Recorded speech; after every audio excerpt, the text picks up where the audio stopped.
السلام علیکم پاکستان، کیسے ہیں آپ لوگ؟ ٹھیک ٹھاک ہیں؟ امید کرتا ہوں بالکل ٹھیک ٹھاک ہوں گے اور اپنی خوبصورت سی زندگی اپنے خوبصورت انداز سے گزار رہے ہوں گے۔ دوستو، جیسا کہ آپ سب جانتے ہیں کہ میں آپ دوستوں کے لیے آج کی شخصیت پروگرام لے کر آیا کرتا ہوں۔ آج میں ہارون آباد کی تحصیل میں موجود ہوں۔ آج میں آپ کو جس شخصیت کا تعارف کرانے جا رہا ہوں، آپ اسسٹنٹ کمشنر ہارون آباد ہیں۔ آج ہم ان کی لائف کو ڈسکس کریں گے اور ہارون آباد میں آپ کیا کارنامے انجام دے رہے ہیں، اس حوالے سے ہم بات کریں گے۔ آئیے محمد طیب صاحب سے بات کرتے ہیں۔ السلام علیکم سر۔ جی وعلیکم السلام۔ کیسے ہیں آپ؟ الحمدللہ فائن۔ بہت شکریہ، آپ نے مجھے قیمتی ٹائم دیا۔ چلو شکریہ۔ سر، آپ نے اپنی ابتدائی تعلیم کہاں سے حاصل کی اور اپنا تعلیمی سفر کیسے طے کیا اور کن کن اداروں سے حاصل کیا؟ جی بسم اللہ الرحمن الرحیم۔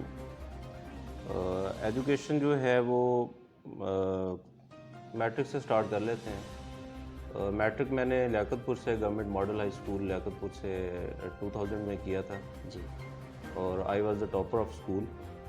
تو اس کے بعد ایف ایس سی میں نے government college for boys Liaquatpur سے کی، اور after F S C I joined police department, اور پولیس ڈپارٹمنٹ جوائن کرنے کے بعد ہی میں نے وہاں سے ایز اے پرائیویٹ کینڈیڈیٹ پھر آگے ایجوکیشن اپنی جاری رکھی، گریجویشن کی، پھر ماسٹرز کیا، اور اسی دوران ایک اور جاب بھی کی پولیس کی۔ جی۔ تو وہاں پہ جا کے کیونکہ لاہور جانا پڑا اور کچھ اور سٹیز میں، تو ایکسپوجر تھوڑا سا ملا، کچھ شوق بھی تھا کمپٹیشن میں آنے کا، تو پھر میں نے کمپٹیشن کی تیاری کی جس میں سی ایس ایس اور P M S provincial management services کے جو ایگزام ہیں اس کی تیاری کی۔ تو اسی دوران 2013 میں جو ہے انڈکشن ہوئی میری پروونشل مینجمنٹ سروس میں۔ تو آگے فردر جو ہے ابھی آپ کے سامنے ہے، اسسٹنٹ کمشنر کے طور پہ جو ہے میں کام کر رہا ہوں ہارون آباد میں۔ ڈیورنگ سروس میں نے ایم فل بھی کی ہے ان پولیٹیکل سائنس۔ ماشاء اللہ، زبردست۔ اچھا، آپ اسسٹنٹ کمشنر کب بنے؟ آپ نے پی ایم ایس کا ایگزام پاس کیا تھا یا سی ایس ایس کا؟ میں نے پروونشل مینجمنٹ سروس جس کو پی ایم ایس کہتے ہیں، پی ایم ایس کا ایگزام پاس کیا تھا، اور سی ایس ایس کی اٹیمپٹس بھی دی تھیں، وہ انفارچونیٹلی مطلب میری ایلوکیشن نہ ہو سکی، تو پروونشل مینجمنٹ سروس میں میرے فرسٹ چانس میں جو ہے وہ اٹیمپٹ کلیئر ہو گئی تھی اور انڈکشن بھی ہو گئی، اور اس کے بعد ابھی تقریباً 7 ایئرز آف سروس ہو چکے ہیں۔ اگر ہم سپورٹس کے حوالے سے بات کریں، یونیورسٹی میں، کالج میں، اسکول میں سپورٹ میں حصہ لیتے تھے آپ؟ سپورٹس کے حوالے سے کیونکہ میری جو ہے وہ آپ دیکھ لیں کہ ریگولر جو ہے ایجوکیشن وہ تو ایف ایس سی تک ہے، تو اس وقت تک ہم کوشش کرتے تھے کہ جو بھی سپورٹس کی ایکٹیویٹیز اسکولز میں ہوتی تھی، ایکسٹرا کریکولر ایکٹیویٹیز ہوتی تھی، اس میں ہم حصہ لیتے تھے۔ اور ایک بات میں آپ کو بتا دوں کہ جو ایکسٹرا کریکولر ایکٹیویٹیز جو کہ آپ سلیبس کے علاوہ کرتے ہیں، جی، وہ ہمیشہ سے ہیلپ فل ہوتی ہیں، جس میں آپ ڈیبیٹس میں حصہ لیں، کوئی اس کے علاوہ کمپٹیشنز ہیں اسکول میں، سپورٹس ہے، اور اس کے علاوہ کوئی علمی ادبی مقابلے ہیں، ان میں آپ اگر حصہ لیتے ہیں تو وہ آپ کو آگے جا کے ہیلپ فل ہوتی ہیں ان کمپٹیشن۔ اور اس کے علاوہ ویسے بھی اگر آپ بزنس میں بھی جائیں، جو سے مرضی شعبہ ہے زندگی میں جائیں، کیونکہ جو آپ کی سوشل ایکٹیویٹیز ہوتی ہیں جی، اس میں یہ چیزیں ہیلپ فل ہوتی ہیں۔ اچھا طیب صاحب، آپ نے ہارون آباد میں اے سی کا چارج کب سنبھالا اور آپ کو گورننس کے حوالے سے کچھ مشکلات ہوئی؟ ادھر مجھے آلموسٹ 1 ایئر ہو چکا ہے، اور اس کے علاوہ میں پہلے بھی کچھ تحصیلوں میں ایز اسسٹنٹ کمشنر کام کر چکا ہوں، جس میں حاصل پور ہے، احمد پور ہے، اس کے علاوہ ڈی جی خان رہا ہوں تھوڑی دیر، جی، یزمان رہا ہوں، بہاولپور میں نے کام کیا ہے۔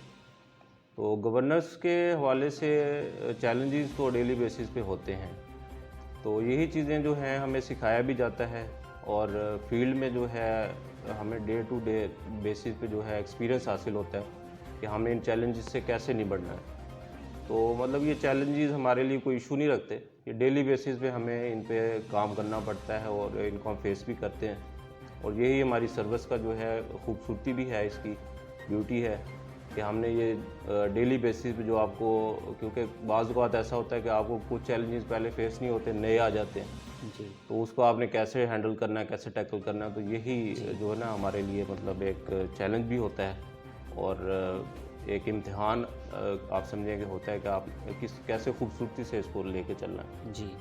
طیب صاحب، ہارون آباد کے کون سے مسائل ہیں جس پر آپ کا فوکس ہے کہ اس کو حل کیا جائے؟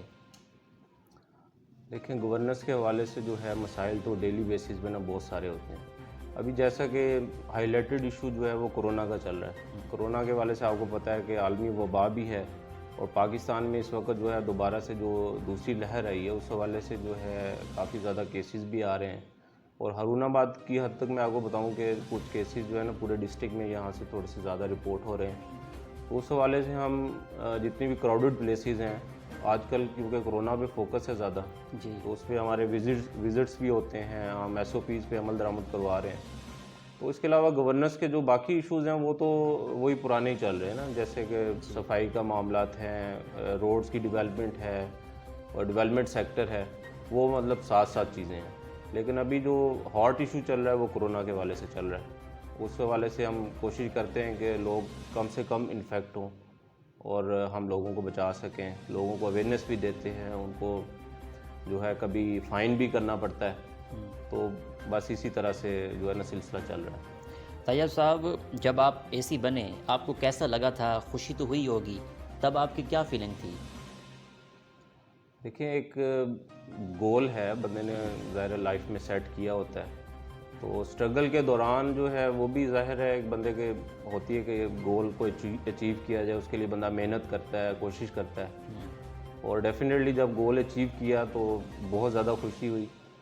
فیملی کو, جو ہمارے ریلیٹیوز ہیں, اس کے علاوہ جو ہمارے دوست ہیں, مطلب سب جو ہیں بہت خوش ہوئے. مجھے بھی ذات خود بہت زیادہ خوشی ہوئی تھی. ماشاءاللہ. ہاں جی, الحمدللہ. طیب صاحب, سی ایس ایس یا پی ایم ایس کرنے کے لیے کس طرح کے امتحان کی تیاری کرنی چاہیے؟ آپ کیا کہیں گے اس حوالے سے؟ امتحان کی تیاری دیکھیں, اگر آپ کہیں نا جی کہ آپ اوور دا نائٹ تیاری کریں گے, اور جیسا کہ بعض اوقات آپ پرائیویٹ کسی ایگزام میں بیٹھتے ہیں کوئی ڈگری کے لیے, بعض اوقات داخلہ بھیج کے, تو آپ کہتے ہیں کہ جی چلیں تیاری سٹارٹ کر کے, تو ہم کر دیتے ہیں. تو اس کے لیے یہ تھوڑا سا نا آپ کہیں کہ یہ اس طرح سے نہیں ہے. آپ کو کم از کم جو ہے نا اس میں بیک گراؤنڈ بھی تھوڑا سا چاہیے. ٹھیک ہے, آپ کی سکولنگ ہے, یہ ساری چیزیں میٹر کرتی ہیں کہ آپ نے اپنی سلیبس بکس کے علاوہ آپ کے پاس کیا نالج ہے. ٹھیک ہے, بعض اوقات آپ یہ کرتے ہیں کہ آپ ڈگری کوئی حاصل کرتے ہیں, صرف آپ نے سلیبس کی بکس پڑھی ہوئی ہیں, آپ کو اوور آل چیزوں کا نالج نہیں ہے. مطلب اس میں کمپٹیشن کا جو ایگزام ہوتا ہے نا, تھوڑا سا آپ کو واسٹ نالج چاہیے ہوتا ہے چیزوں کے حوالے سے. جی, کوئی آپ ایک سطحی سا نالج ہے وہ اس میں کام نہیں کرے گا. تو مطلب آپ کا براڈ مائنڈ ہونا چاہیے, چیزوں کو آپ نے اچھے طریقے سے پڑھا ہوا ہے. ٹھیک ہے, آپ کو ایک اچھا نالج ہے. ٹھیک ہے, آپ اچھا لکھ سکتے ہیں, اچھا بول سکتے ہیں. ٹھیک ہے, یہ ساری چیزیں, کریٹیو تھنکنگ آپ کو چاہیے, کرٹیکل تھنکنگ چاہیے, چیزوں پہ آپ کیسے انالیسس کرتے ہیں, یہ ساری چیزیں میٹر کرتی ہیں. جی. سی ایس ایس کے ایگزام کے لیے ڈان اخبار کو کس حد تک پڑھنا چاہیے؟